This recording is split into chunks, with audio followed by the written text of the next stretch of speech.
Double engine की सरकार आ जाएगी तो क्या दिक्कत है? दोनों तरफ खींचेगी तो डिब्बे बीच में से टूट जाएंगे, आधे इधर आधे इधर। ये चाणक्य की परिभाषा शायद उन्होंने चाणक्य को पढ़ा भी नहीं होगा। चाणक्य नाम ले देने मात्र से कोई चाणक्य नहीं हो जाता है। चरित्र को पवित्र करने के लिए आज तक कोई इत्र नहीं बना है। आदमी अपने किरदार से महकता है, किरदार से चमकता है, काम से चमकता है, काम से महकता है। प्रतिशत कांग्रेस की सरकार रिपीट करेगी और इस परंपरा को राजस्थान में तोड़ा जाएगा। भाजपा द्वारा आज तक अपना घोषणा पत्र नहीं दिया, वो आम जन के लिए क्या करना चाह रहे हैं?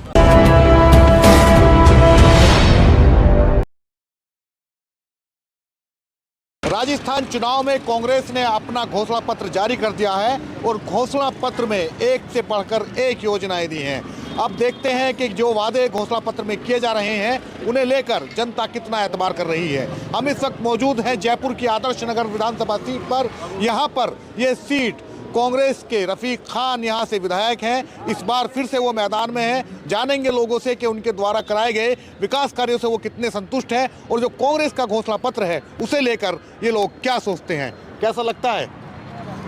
देखिए सर, क्या नाम है, जिस तरह से राजस्थान के अंदर अशोक गहलोत जी की सरकार थी, बीते 5 सालों के अंदर जो उन्होंने सभी जाति को, सभी धर्मों को और 36 कौम को एक साथ लेके चला है। और सबसे अहम चीज़ जो है शिक्षा के ऊपर जो उन्होंने ध्यान दिया है। आज जैसे कि आज नया एक घोषणा पत्र निकला है कह लो सरकार की तरफ से, जिस तरह से पिछली बार उन्होंने बताया कि 500 रुपये का सिलेंडर हर एक व्यक्ति को दिया जाएगा। अब जो घोषणा पत्र निकाला उन्होंने 400 रुपये का घोषणा पत्र निकाला कि गैस सिलेंडर 400 रुपये का। तो मैं मानता हूँ कि जो मध्यम परिवार की जो फैमिलीज है, जिनको घरेलू के खर्चे के अंदर जो तकलीफों का सामना करना पड़ता था, तो ये एक बड़ी राहत मिलेगी। इसी तरह से शिक्षा के अंदर जिस तरह से गहलोत सरकार ने घोषणा की है कि नाम शिक्षित बच्चों को क्या नाम लैपटॉप वो उपलब्ध कराएंगे। तो मैं मानता हूँ शिक्षा बहुत, अगर देश को अगर आगे बढ़ाना है तो क्षेत्र के अंदर शिक्षा होना बहुत ज़रूरी है। ये तो सिलेंडर पर और शिक्षा पर आकर रुक गए, आपको क्या लग रहा है?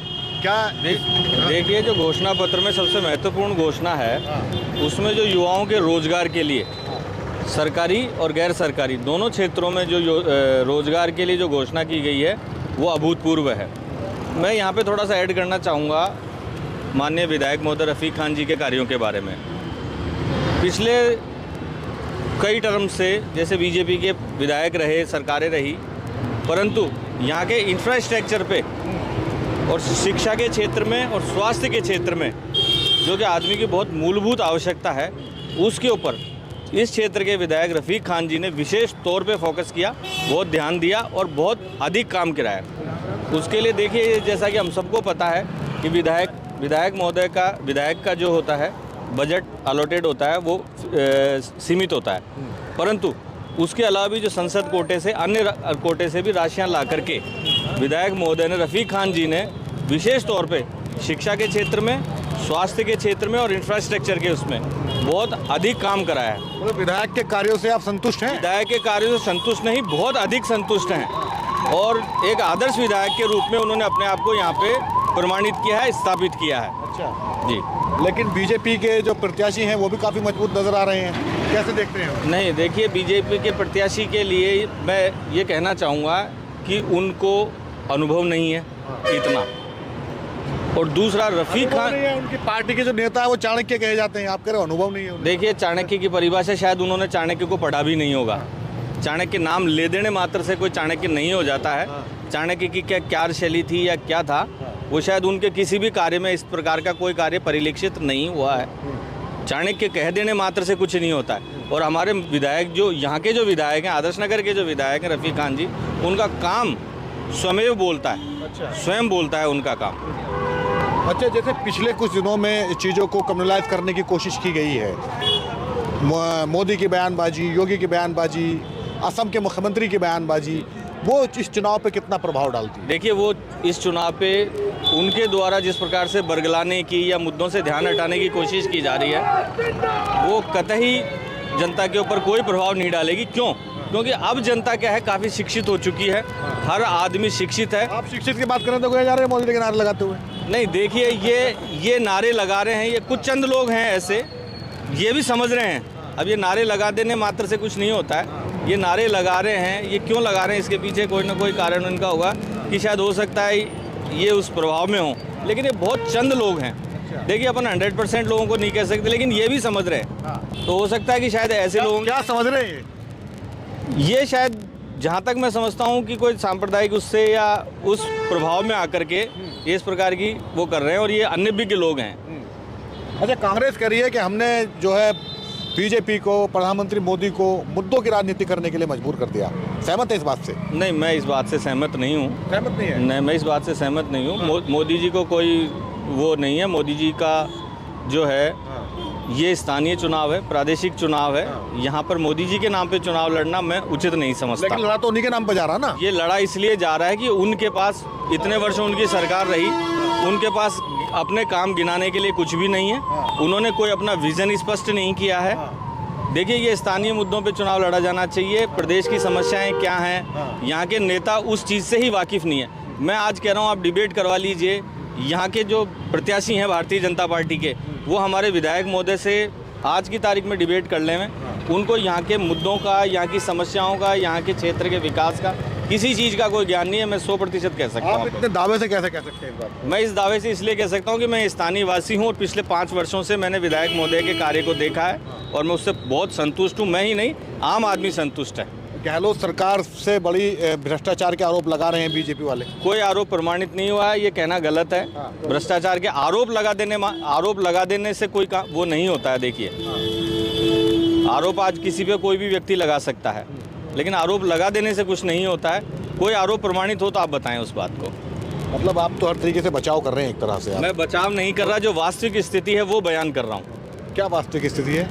वास्तविक स्थिति जो विकास कांग्रेस सरकार ने किया, गहलोत जी ने किया, क्षेत्र के अंदर माननीय विधायक महोदय ने किया। दूसरी बात, मैं एक और इम्पोर्टेंट बात आपको बताना चाहता हूँ कि विधायक का काम सिर्फ सड़क और ये बनवाना नहीं होता है। विधायक को इसलिए भी चुना जाता है कि वो विधानसभा में अपनी विधायकी को प्रस्तुत करे, अपने विधानसभा में अपने चीज़ों को उठाए। और हमारे विधानसभा क्षेत्र से जो रफ़ीक खान जी विधायक हैं, उन्होंने विधानसभा में भी समय समय पर बोला है।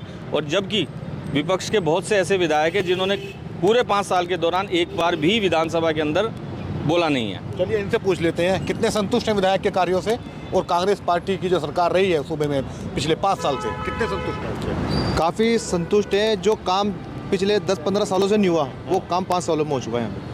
ये तो बीजेपी वाली भाषा होगी, जो 70 साल में नहीं हुआ वो अब हो रहा है। नहीं, आदर्श नगर में हर कार्यकर्ता, हर नागरिक, हर व्यक्ति विधायक के काम से खुश है। हर कुछ है, हर व्यक्ति खुश है। तो फिर तो निर्विरोध होना चाहिए था चुनाव। नहीं, ये निश्चित रूप से विधायक साहब चुनाव जीतेंगे आदर्श नगर से, और ऐतिहासिक चुनाव जीतेंगे। जब हर कोई खुश है तो फिर उनके खिलाफ पर्चा क्यों भरा गया? फिर तो निर्विरोध हो जाना। अभी देखो, ये तो संविधान का काम है, ये तो वो जो होने के काम वो तो सारे होंगे। अच्छा, वो तो होने के काम सारे होंगे। अच्छा, ये आए हैं, इनसे पूछते हैं। नेताजी लग रहे हैं, शायद किसी पार्टी से जुड़े हैं। मैं तो वकील हूँ। अरे वकील हैं? जी हाँ। ड्रेस तो नेता वाली पहन रखी है। ये तो मेरी पोशाक है पठानी सूट। अच्छा, क्या है माहौल इस बार? 100% कांग्रेस की सरकार रिपीट करेगी और इस परंपरा को राजस्थान में तोड़ा जाएगा। माननीय यशस्वी मुख्यमंत्री अशोक गहलोत द्वारा जो कल्याणकारी योजनाएं राजस्थान प्रदेश में जारी की हैं, वो पूरे भारत में एक अनुकरणीय है। पूरी भारत की सरकारें उसको अनुकरण कर रही हैं। चिरंजीवी योजना है, गृहलक्ष्मी। कांग्रेस ही कह रही है इन सब बातों को, बीजेपी तो भ्रष्टाचार। नहीं, आम जनता कह रही है सर, आम जनता कह रही है, बिल्कुल आम जनता कह रही है। आम जनता के बीच में आम जनता है या कांग्रेस ही है, ये बताइए। सर, मैं एक वकील हूँ और वकीलों के वेलफेयर की बात करते हैं। कोविड के अंदर पूरा विश्व जूझ रहा था और वकील समुदाय को माननीय मुख्यमंत्री द्वारा अब 10 करोड़ रुपए एक बार दिए गए, फिर उसके बाद 5 करोड़ रुपए दिए गए। प्रत्येक वकील के, जिस वकील ने मांगा उसे 5,000 रुपए मिले। ये मानवता सिर्फ माननीय यशस्वी मुख्यमंत्री अशोक गहलोत द्वारा दिखाई गई है। सरकार का काम है ना, सरकार ने क्या अच्छा किया बात, सबकी सुरक्षा करना। वो सर, सुरक्षा करना, जन कल्याणकारी योजनाएं जो लागू की गई है सरकार ने, क्या वो वकील वकालत आप जो है फिर सरकार के वकील बने? नहीं, मैं सरकार का वकील नहीं हूँ, लेकिन उस टाइम हमारा कोई पूछने वाला नहीं था। माननीय यशस्वी मुख्यमंत्री अशोक गहलोत ने पूछा। मैं ये बात है सर, और कोई बात नहीं है। जो लोक कल्याणकारी जनता के लिए, जनता के द्वारा, सिर्फ अशोक गहलोत द्वारा जब चरितार्थ किया गया है। आप चिरंजीवी योजना ले लें, गोवर्धन योजना ले लें, और जो 7 गारंटी दी गई वो योजना दे दें। इसमें फ़ायदा किसका? सबका है। उसमें बीजेपी वाले को भी, कांग्रेस वाले को भी, आम आदमी को भी, जनता को भी, सबको फ़ायदा। सबका रजिस्ट्रेशन हुआ है, सबको चिरंजीवी का फ़ायदा मिला है और सबको लाभ योजनाओं का मिला है। वो लाल डायरी भी तो है, उसका जिक्र क्यों नहीं करते आप? ये कोई लाल डायरी नहीं है, ये एक प्रोपेगेंडा है, विपक्ष का आरोप है। कोई आम जन खुश है, आम जन इसके अंदर सहयोगी है। यशस्वी मुख्यमंत्री का साथ दे रही है और कांग्रेस रिपीट कर रही है। यशस्वी मुख्यमंत्री, यही भाषा बोलते हैं बीजेपी के लोग भी। वो कहते हैं यशस्वी प्रधानमंत्री, यशस्वी मुख्यमंत्री। आप भी कॉपी कर रहे हैं उन्हीं को। देखिए, जो करके दिखाया है ना माननीय मुख्यमंत्री महोदय द्वारा, वो दिखा दे। आज मैं कहता हूँ, मुख्यमंत्री मोदी थोड़ी है। अरे सर, भाजपा द्वारा आज तक अपना घोषणा पत्र नहीं दिया। वो आम जन के लिए क्या करना चाह रहे हैं, क्या कर, वो सिर्फ एक ध्रुवीकरण की राजनीति भी कर रहे हैं। डबल इंजन की सरकार लाएंगे राजस्थान। सर डबल इंजन की सरकार कुछ नहीं करती है सिवाय भाषण के, कण कण भाषण देती है, राशन कहीं नहीं देती है। वो आज राशन जो दे रही है राजस्थान सरकार दे रही है, अशोक गहलोत दे रहे हैं। तो बड़े नाराज हैं बीजेपी से और कांग्रेस से बड़े खुश नजर आ रहे हैं। इनसे पूछ लेते हैं क्या लग रहा है चाचा। बताओ आप नहीं बताएंगे? अच्छा बताइए, आप बताइए। सब बहुत अच्छा विकास हुआ है आदर्श नगर विधानसभा क्षेत्र में। इस बाईपास बेल्ट पे 14 किलोमीटर में विधायक साहब के द्वारा घर घर में नल, घर घर हर गली की रोड, हर गली में लाइट, 25,000 कनेक्शन जिनके पहले कभी कनेक्शन नहीं थे पानी के, लोग रोड पे से पानी भरा करते थे। मतलब खुश हैं आपको विधायक? बिल्कुल एकदम खुश नहीं, बहुत ज़्यादा खुश है साहब। और आने वाले टाइम पे भी यही विधायक साहब आएंगे। यही आएंगे बिल्कुल, कैसे दावे से कह सकते हैं? 100% काम किया है साहब। चरित्र को पवित्र करने के लिए कोई इत्र नहीं बना है, आदमी का किरदार चमकता है। दोबारा बताइए इस बात को। चरित्र को पवित्र करने के लिए आज तक कोई इत्र नहीं बना है। आदमी अपने किरदार से महकता है, किरदार से चमकता है, काम से चमकता है, काम से महकता है। आप इतने संतुष्ट हैं कि आपने जो है उनके लिए एक कविता की टाइप में, शायरी की शक्ल में आपने बता दिया कि चरित्र को पवित्र करने के लिए कोई इत्र नहीं होता। बना है तो बता लेकिन दीजिए। बीजेपी तो बड़े बड़े आरोप लगाती है उन पे। आरोप साबित, प्रशासन बैठा है आगे, सब कुछ बैठा है, साबित करे और उस मुद्दे को बाहर निकाले। मैं आप पे लगा सकता हूँ, आप मुझ पे लगा सकते हैं आरोप। तो कह रहे हैं कि लाल डायरी का भ्रष्टाचार भी है कांग्रेस की सरकार। साबित करो साहब। अच्छा, साबित को मानेगा ना, प्रूफ मांगती है। इंडिया गवर्नमेंट है ना, इंडिया का कानून है, प्रूफ मांगता है, प्रूफ दे दीजिए। तो डबल इंजन की सरकार आ जाएगी तो क्या दिक्कत है? वो दोनों तरफ खींचेगी तो डिब्बे बीच में से टूट जाएंगे, आधे इधर और आधे इधर। डबल इंजन की गाड़ी कभी चली है क्या? दोनों तरफ लगा लो, इधर वाला चालू रह गया, इधर वाला, तो फिर बीच में से टूटेगा ही। डबल इंजन की तो डबल स्पीड से चलेगी, बीजेपी अरे का साहब दावा। कैसे चलेगी?